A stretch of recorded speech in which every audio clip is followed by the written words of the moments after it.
ಸಂಪೂರ್ಣವಾಗಿ ಕಲುಷಿತವಾಗಿದೆ. ಇದಕ್ಕೆ ಕಾರಣ ಏನು, ಎಲ್ಲ ಕಾರ್ಖಾನೆಗಳ ಕಲುಷಿತವಾಗಿರುವಂತ ನೀರನ್ನ ನೇರವಾಗಿ ಕೆರೆಗಳಿಗೆ ಕುಂಟೆಗಳಿಗೆ ಬಿಡೋದ್ರ ಮೂಲಕ ಸಂಪೂರ್ಣ ಮೇಲ್ಪದರ ನಮ್ಮ ಕಣ್ಣಿಗೆ ಗೋಚರಿಸೋ ರೀತಿಯಲ್ಲಿ ಸಂಪೂರ್ಣವಾಗಿ ಮಲಿನವಾಗಿದೆ. ಅದೇ ರೀತಿ ನಮ್ಮ ಅಂತರ್ಜಲವೂ ಕೂಡ ಏನು ಈ ಮೇಲ್ಪದರದ ನೀರು ಇಂಗೋದ್ರ ಮೂಲಕ ಮಲಿನವಾಗಿದೆ. ಇದನ್ನ ಮೂಲವಾಗಿ ನೋಡೋದಕ್ಕೋದ್ರೆ ಇದಕ್ಕೆ ಕಾರಣ ನಮ್ಮ ಮಾಲಿನ್ಯ ನಿಯಂತ್ರಣ ಮಂಡಳಿಯ ಅಧಿಕಾರಿಗಳ ಬೇಜವಾಬ್ದಾರಿತನ. ಅವರು ಕಾನೂನು ರೀತಿಯಲ್ಲಿ ಕೆಲಸ ಮಾಡದೆ ನುಣುಚ್ಕೊಳ್ಳೋದಕ್ಕೆ ಇದಕ್ಕೆ ಕಾರಣ ಆಗಿರುತ್ತದೆ.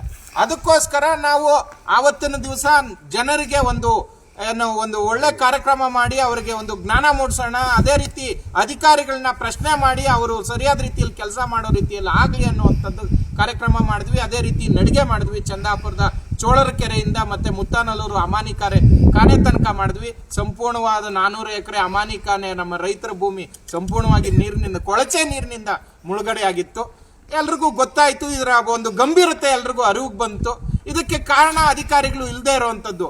ಆದ್ರೆ ಈಗ ಅದಕ್ಕೆ ಕಾರಣ ಏನು ಅಂದ್ರೆ ಅಧಿಕಾರಿಗಳು ಕೇಂದ್ರ ಸ್ಥಾನದಲ್ಲಿ ಕೆಲಸ ಮಾಡದೇ ಇರುವಂತದ್ದು. ಕೇಂದ್ರ ಸ್ಥಾನದಲ್ಲಿ ಇಷ್ಟೊಂದು ದೊಡ್ಡ ಭವ್ಯ ಬಂಗಲೆ ಇದೆ. ಆನೇಕಲ್ಲು ಮತ್ತೆ ಸರ್ಜಾಪುರಕ್ಕೆ ಬೇಕಾಗಿರುವಂತ ದೊಡ್ಡ ಭವ್ಯ ಬಂಗಲೆ ಪರಿಸರ ಭವನ ಅನ್ನುವಂಥದ್ದು ದೊಡ್ಡ ಪ್ರಕೃತಿ ಭವನ ಕೋಟ್ಯಾಂತರ ರೂಪಾಯಿ ನಮ್ಮ ತೆರಿಗೆ ಹಣದಲ್ಲಿ ಕಟ್ಟಿದ್ದಾರೆ.